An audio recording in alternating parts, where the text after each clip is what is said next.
মুনাফিকের আলামত তিনটা। তন্মধ্যে এক নম্বর হলো ইযা হাদ্দাতা কাযিবা, যখন সে কথা বলে মিথ্যা কথা বলে, মিথ্যা রাষ্ট্র নেই, সত্য কথা বলে না, মিথ্যা সাক্ষী নেই, মিথ্যা তথ্য নেই, বিভ্রাট কথা বলে, ভুয়া ভুয়া নিউজ ছাড়ে, আছে না নেই? সবাইকে হাদিসের ভাষায় মিথ্যুক বলা হয় এবং সবার ঠিকানা হচ্ছে মুনাফিক। সবার ঠিকানা কি? দুই নম্বর ইযা ওয়াদা আখলাফা, ইযা ওয়াদা আখলাফা, যে ব্যক্তি কথায় কথায় মিথ্যা বলে এক নাম্বার। দুই নম্বর হচ্ছে ওয়াদা করলে ওয়াদা ভঙ্গ করে। ওয়াদা ওয়াদা মিল নেই, কথার মিল নাই। আপনার থেকে টাকা নিয়েছে, কালকে দিয়ে দিবেন, 1 মাস পরে দিবেন, 6 মাস পরে দিবেন, 6 মাস যায়, 6 বছর যায়, খবর বরঞ্চ ফোন করলে রিসিভ হোক, আছে না নেই? ফোন করলে রিসিভ হোক, রাস্তায় দেখা হলে মুখ ফিরে চলে যায়, সালামও দেয় না। আপনি কি তাকে কর্জ দিয়ে কি অপরাধ করে ফেললেন? তাকে সাহায্য করে অপরাধ করে ফেললেন? তার ছেলের জন্য, মেয়ের জন্য, মেডিকেলের জন্য, চিকিৎসার জন্য দিলেন, এটা কি অপরাধ ছিল? না। কিন্তু মানুষটা কি করলো? সে আপনার সাথে অঙ্গীকার ভঙ্গ করলো, ওয়াদা খেলাফ করলো। এই জন্য নবীজি বলেছেন ওয়াদা খেলাফ করতে পারে মানুষরা, মুনাফিকরা, মুমিন পারে না। সুবহানাল্লাহ।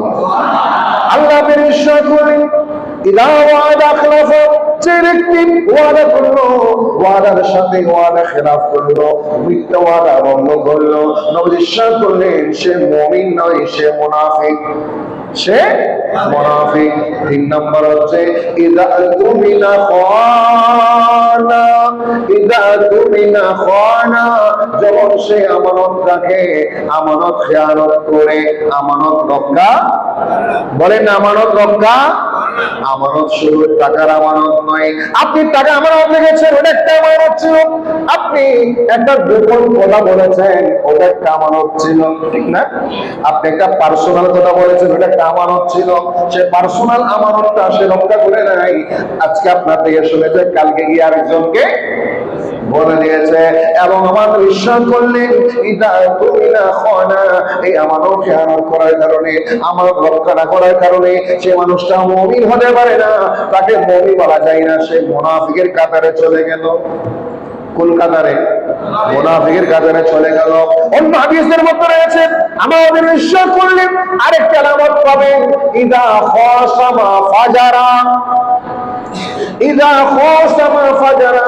4 নম্বর আরেকটা আলামত অন্য হাদিসের মধ্যে আছে, এই হাদিসে না, আরেকটা হাদিসের মধ্যে বলা হয়েছে 4টা আলামত। কয়টা? 4 নম্বরটা হলো ইদা খাসামা ফাজারা, যখন সে কারো সাথে ঝগড়া করে, তর্ক করে, একটু তর্ক হয়, একটু ঝগড়া হয়, তখন সে ভালো ভাষায় কথা বলে না, গালিগালাজ করে, আছে না? একটু ঝগড়া হলে, একটু বেশকম হলে, একটু ধাক্কা গেলে মারামারি রে নামাজ দাঁড়িয়ে, আছে না নেই? গালাগালি করে, গালিগালাজ করে, উশৃঙ্খল কথাবার্তা বলে, ঝগড়া লাগিয়ে দেয়, মারামারি লাগিয়ে দেয়। সামান্য বেশকম হলে, 19-20 হলে সে গালিগালাজ করে, ফাহিশ কথা বলে। আমার বিশ্বাস করলেন সেও মুনাফিক, সেও